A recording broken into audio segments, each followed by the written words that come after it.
Hello again, this is Anthony. Welcome back to Edify, and I hope that you are being edified, uplifted, encouraged by the videos that you're watching.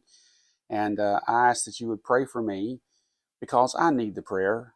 If I'm doing anything, if you're doing anything that is going to further the gospel and lead people to a deeper understanding of Jesus Christ, then you know the enemy is going to stand against it.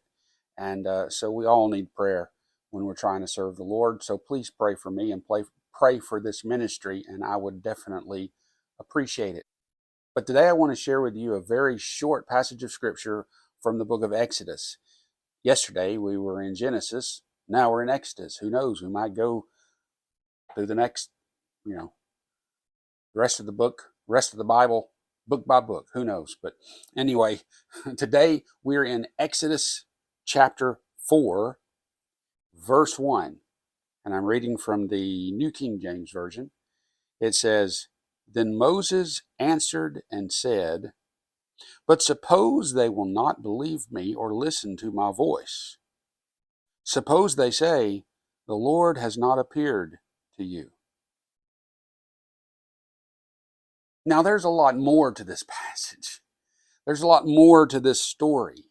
And if you're familiar with it, you know that what's going on here is that Moses has been called by God to deliver, or be at least a tool in the process of delivering God's people from Egypt.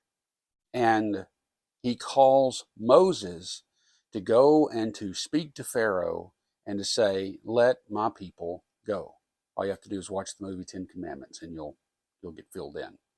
Well, Moses was not very, at this time in his life, was not very self-confident.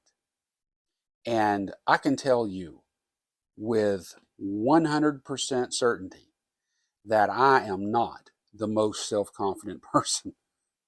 That's 100% honest, I must say. Doing these videos, just the idea of doing these videos is intimidating, and Satan knows exactly where to push the buttons of discouragement. And so I literally was looking for something to say for you today, and I came across this verse. What are they going to say? What happens if they don't believe? What am I supposed to do, God? And the answer is, did he call you?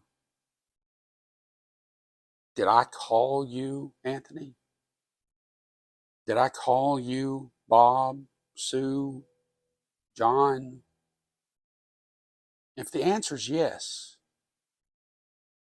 and then he says, have I sent you? Am I sending you somewhere? Is it me or is it you? Now there's a lot of ways that we could go about trying to figure out who's calling who and who's sending whom. But if you know that it is a calling of God and it's just a fact that you're just intimidated and you don't feel worthy and you just don't feel capable, neither did Moses. And yet God used him mightily. Moses didn't even think he could speak, but he spoke. And Moses didn't think he could lead, but he led. But it was through the power of God and a humble man who was willing to go even when he didn't feel like he could. And it doesn't matter if people don't listen. It doesn't matter if the world doesn't understand. It doesn't matter about anything external. If God is sending you there and God has called you, you leave the rest to him. You just be obedient. You be faithful to do what he has called you to do. Somewhere down the road, you'll see how he worked through you despite you. Well, I hope that was encouraging, and I hope that was edifying, lifts you up, encourages you, builds you up, makes you stronger. Trust in the Lord today. Lean on Him, not on your own understanding. And tomorrow we'll be back here again on Edify. God bless you.